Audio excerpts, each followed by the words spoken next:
¿Alguien más recuerda ver una criatura corriendo junto al auto cuando eran niños? Entonces comencé a hablar. Nunca hablé tanto en toda mi vida. Le dije a Dean que cuando era niño y viajaba en autos, solía imaginar que sostenía una gran guadaña en mi mano y cortaba todos los árboles y postes e incluso cortaba cada colina que pasaba por la ventana. Sí, sí. Gritó Dean. Yo solía hacerlo solo con guadañas diferentes, te diré por qué. Conducir a través del oeste con los tramos largos, mi guadaña tenía que ser inconmensurablemente más larga y tenía que curvarse sobre montañas distantes, cortar sus cimas y alcanzar otro nivel para obtener en más montañas y al mismo tiempo recorta todos los postes a lo largo de la carretera. Extracto de On the Road de Jack Kerouac, 1957. Esa fue la cita que abrió lo que alguna vez fue mi tesis doctoral. El perseguidor. Imágenes de acompañamiento y maleabilidad en la evidencia de inconsciencia colectiva en niños y en adultos jóvenes vía análisis cualitativo. Cosas emocionantes que sé. Estoy obligado por una serie de acuerdos a no darles la ubicación de mi antigua universidad, ni los nombres de ninguno de mis colegas en el grupo de investigación Fantasía para Psicoimágenes Colectivas. Hacerlo amenazaría el pequeño rincón de la academia en el que me las he arreglado para esconderme, una universidad de educación superior en ninguna parte en un lugar en ninguna parte, donde hago una imitación de una vida dando clases nocturnas como psicología para gente de negocios para madres solteras de ojos cansados y personas mayores. Pero alguien tiene que saber las cosas que descubrimos.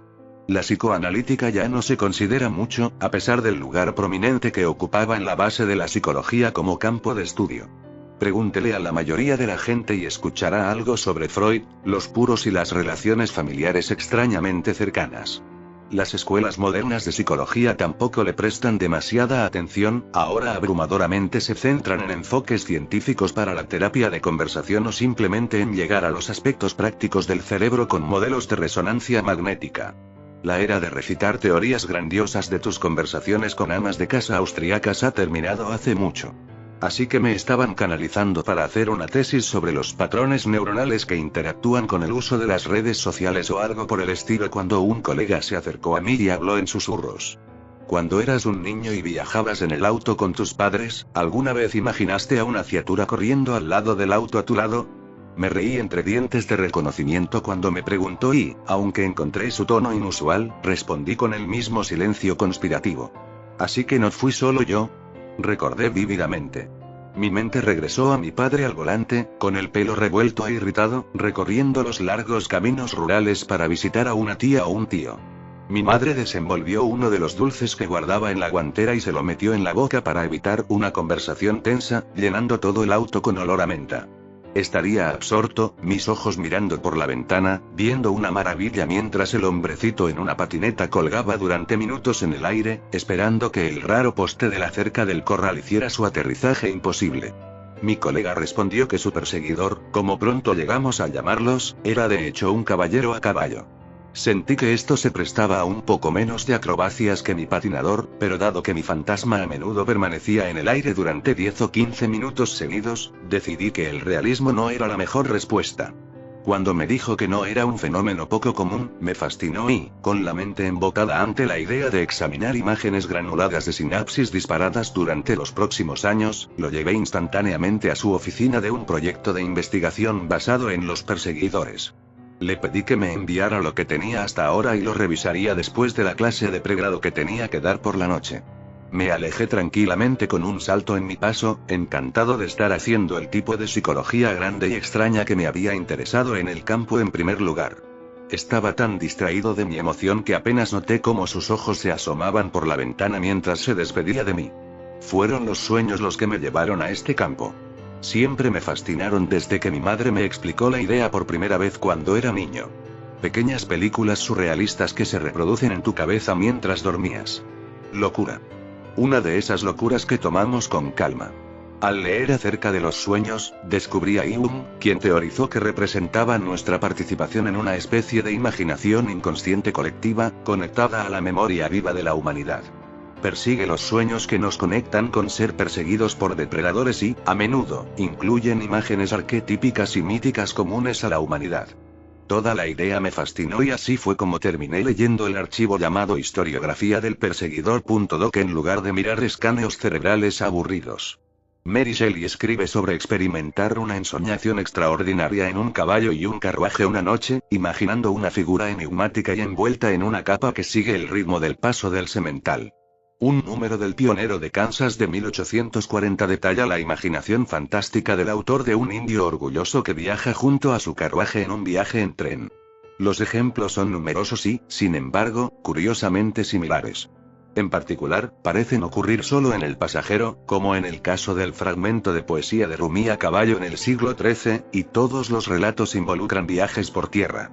Ningún fenómeno registrado del perseguidor ha ocurrido nunca en un barco o en el contexto de un viaje aéreo.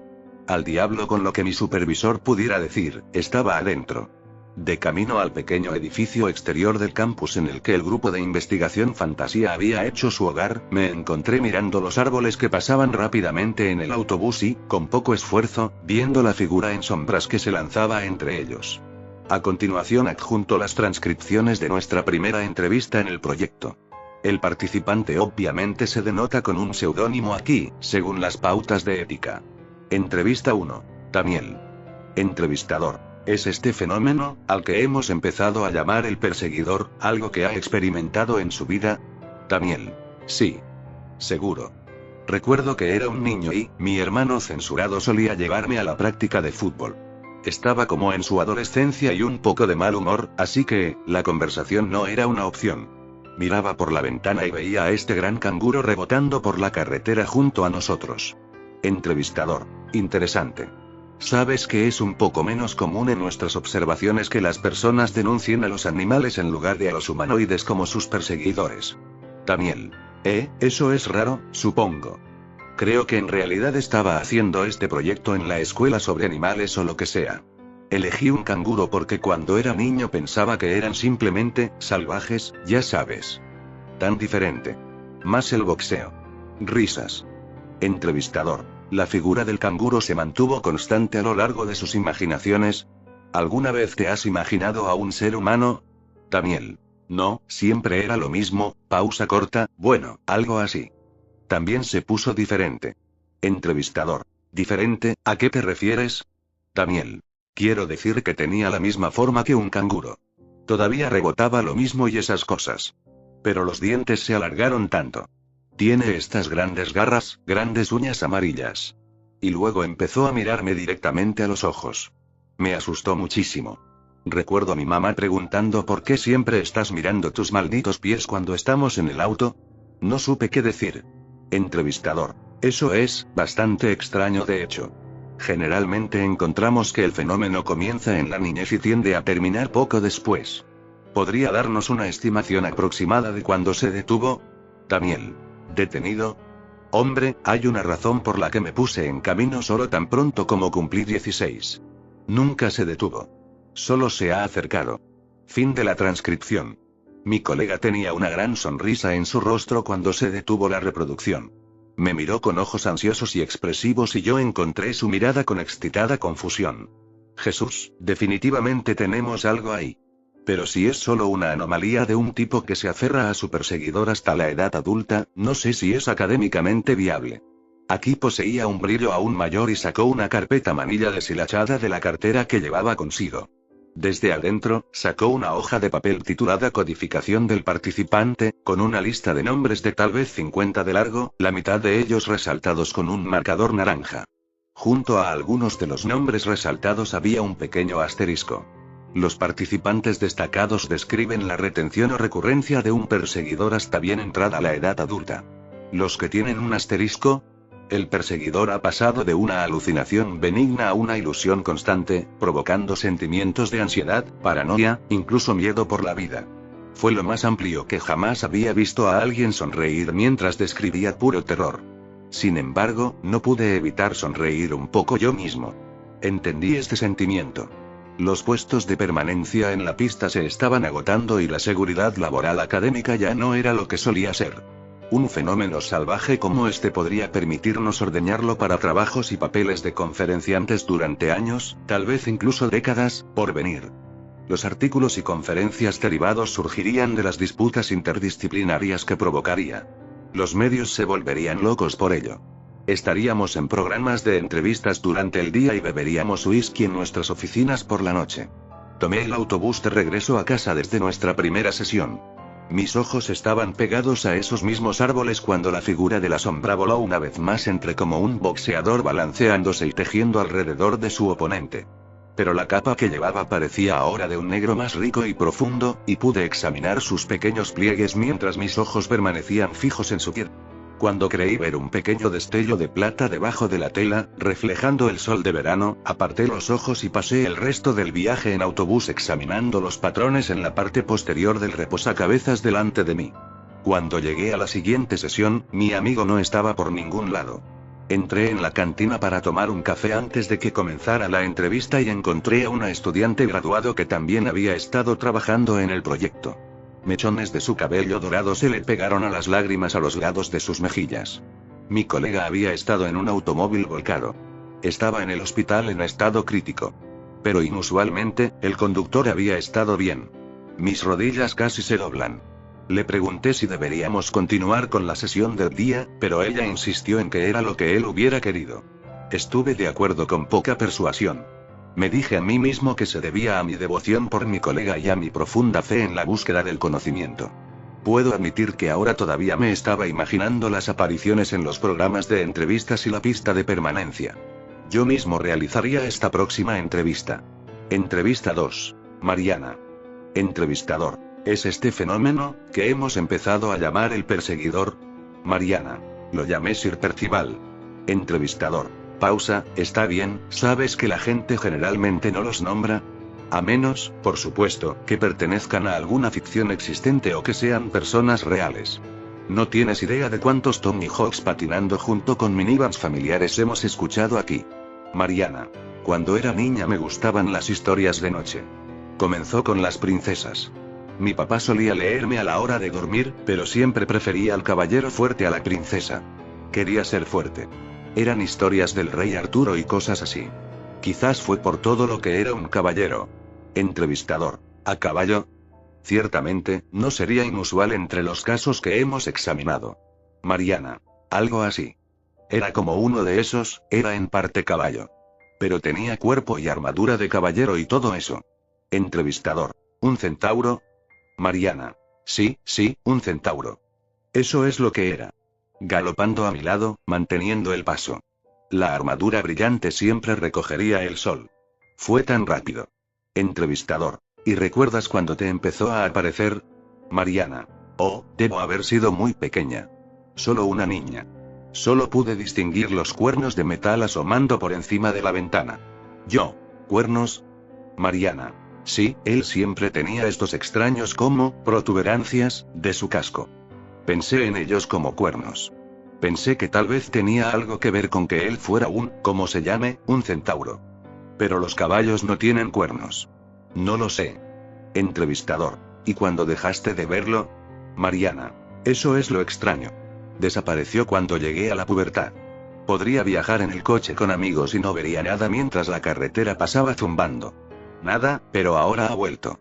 Entrevistador. ¿Cuándo regresó? Mariana. Bueno, desde que me enteré de tu estudio. ¿Pero es diferente? Entrevistador. ¿Más retorcido, por casualidad? Mariana. Exactamente. Su cuerpo de caballo ahora es esquelético. Y está esta tripa flácida explotando de la armadura. Y algo lo está comiendo desde adentro. Entrevistador. Eso suena horrible. Mariana. Pausa. El hombre de la capa quería que le dijera que él también se pondrá así. Fin de la transcripción. Las otras personas en el autobús deben haber estado mirándome. Cuello tenso, venas hinchadas, ojos saltones, luchando desesperadamente por apartar la cabeza pero incapaz de evitar mirar por la ventana. Ahora podía ver la capucha de la capa negra y, mientras la figura corría, se hinchaba y se deshilachaba en el bronce. Revelaba fragmentos de un rostro. No había mandíbula inferior, solo una pútrida conexión de dientes amarillos que sobresalían de una mandíbula como astillas. Señor, es la última parada. El conductor del autobús prácticamente tuvo que sacarme del asiento. La figura estaba inmóvil ahora, a un lado de la carretera, mirándome. Finalmente me había alcanzado. Cuando bajé las escaleras y crucé la barrera hacia el mundo exterior, él se había ido. Ahí tomé la decisión. Esto puede tardar un poco en llegar a ustedes. El Wi-Fi en estos malditos cruceros es notoriamente irregular. Lo suficientemente irregular como para que pasaron 4 días antes de que me enterara de que esa linda estudiante graduada, con los ojos llorosos en la cantina, había muerto en un descarrilamiento de tren. Pero ahora estoy a salvo. Nada puede alcanzarme aquí en el agua. No hay tierra firme para cruzar en estampida. No hay tierra por la que perseguir. A veces me doy la vuelta en sueños y veo una sombra flotando sobre las olas. La tripulación me dice que no son más que grandes medusas. Me doy la vuelta, pero me toma un tiempo volver a dormirme. Rema furiosamente por el agua. Mis remos lamen con avidez la superficie del lago. Pero no puedo dejar atrás a mi perseguidor fantasmagórico. Huyó y se mantiene a mi ritmo. Te juro que de vez en cuando capto un apéndice viscoso por el borde de mi mirada. Carta escrita por H. P. Lovecraft, 1919.